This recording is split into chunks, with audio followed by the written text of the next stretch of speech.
This is probably typical of all the roads in La Gomera. Just twisty, turny, through the mountains. Absolutely spectacular views. Occasionally you get a glimpse of Tenerife and Mount Teide if you're at that side of the island. But me personally, I would recommend driving at a steady speed because you can stop anywhere pretty much and just take a photograph, enjoy the view. It's just fantastic. The guy that I'm behind at the moment was actually sat having a conversation with a friend of his in the village, and I was in no rush to get off. They were in no rush to finish the conversation, and that's just typical of La Gomera, as you'll find out later on in the video. People just stop and have conversations in the middle of the road. It's great. We decided to head down the mountain to a little cafe to have some breakfast, which was nice. I think it opened about 8 o'clock, half 8, and we just had some coffee and cake, if I recall. And look at these views, just spectacular. Well worth a visit, absolutely.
So La Gomera for driving is an interesting island because we had to go back down the road that we came up to go for breakfast. Well worth it. And then back up the same road and across to the west and then back down to get to the coast. There was a little place we wanted to see. So the cannery we were going to see in La Rajita was actually bought, or the land was bought in 1904 by a company in Alicante. I think it was called Lloret y Llenares, and they bought it as a salting factory, and you know, it was there for a few generations. I mean, they bought it in 1904, but I don't think it closed or shut down until maybe the late 1970s. Up to that point, it was actually a big industry in the area. Apparently there was hundreds of people employed for the canning and salting of the fish, and they also made preserves. So it was nice to get down there, enjoy the view, and obviously, you know, learn a little bit about the history of the area. But it was definitely time for a swim, so off we went to the next stop. We found a lovely wee place. Oh my god, my feet are burning. I need to get in the water. Michael's in, well done. Nibdy here, woo! Right, 3, 2, 1.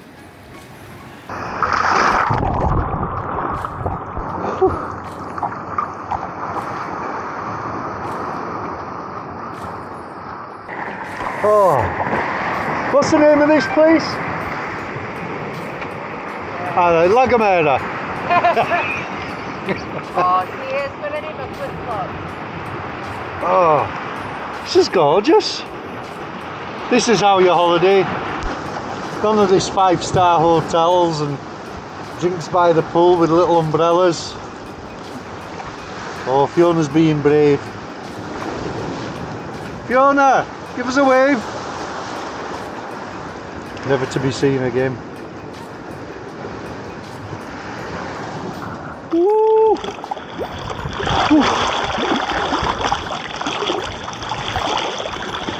Who's that nicking all the bike kit? Yeah. That's just Jose. Said you could have it for his birthday. Woo. Yeah, we could hear a little party going on when we were coming down into the village. So Fiona said, that's Jose, the mayor of La Gomera. Oh, you can stand on this, cool. That's what I said to you.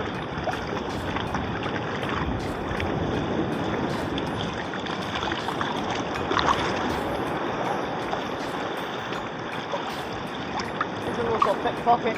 Yeah. Come down for all the bike kit. Imagine.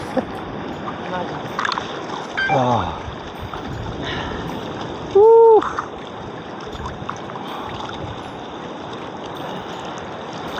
Oh, I could think of worse ways of spending a weekend. Can't believe I got you in the sea.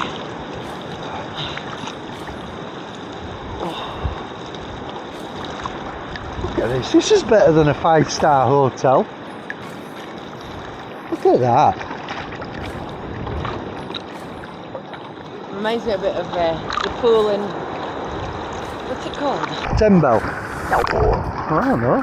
The big circular one up where we used to bring Vera, or we brought her a couple of times. Oh, Jesus Hidalgo. That's it. Yeah. Right, that's it from us. We'll see you when we get back on the road. It's goodbye from her. Bye. Goodbye from him.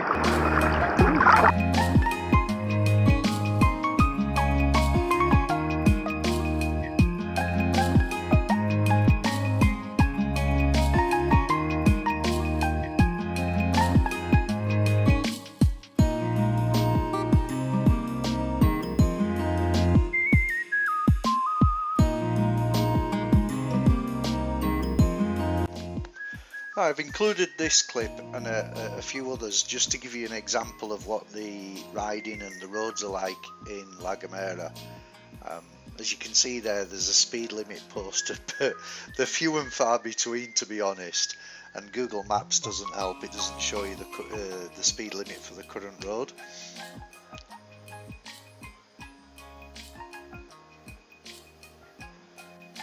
So I decided to take advantage of a petrol station because I didn't know if there were any others on the way where we were going, and I was running low.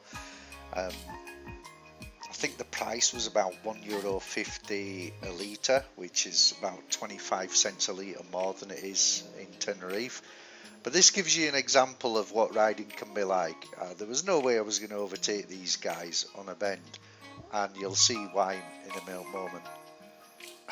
I mean, that could have ended badly. The cyclists always ride side by side in La Gomera, and you'll come across people just stopping, having a conversation, as you do. You know, I just found it hilarious. And you get the odd traffic jam, but like this is the extent of it. 1, 2, maybe 3 cars. But the traffic lights on the roadworks don't have any like traffic control, so you can't flash them. There's no sensors or anything. And I even stopped to take a photograph and do something on the phone, and we came across this guy again, and I think we came across him and a couple of others a little bit further down after stopping again just to admire the view. And that kind of summarises what driving is like in La Gomera. It's just relaxed. You just take your time, you get where you're going, and you enjoy the views.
loads of places to eat in Valle Gran Rey, but we found this little tasca and it was absolutely delicious. I think I had the tomato soup, and we had stuffed, oh no, we had croquettes and pimientos de padron. Oh my god, they were delicious. In fact, we couldn't eat everything, so we took some in foil and then stopped to admire this view, spectacular, and heated them up on the bike while we were enjoying the view, and this is the result. And this is what you end up with.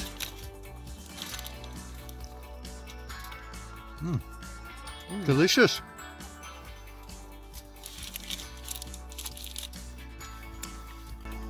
So don't let anyone tell you that you can't eat hot food while you're on a bike.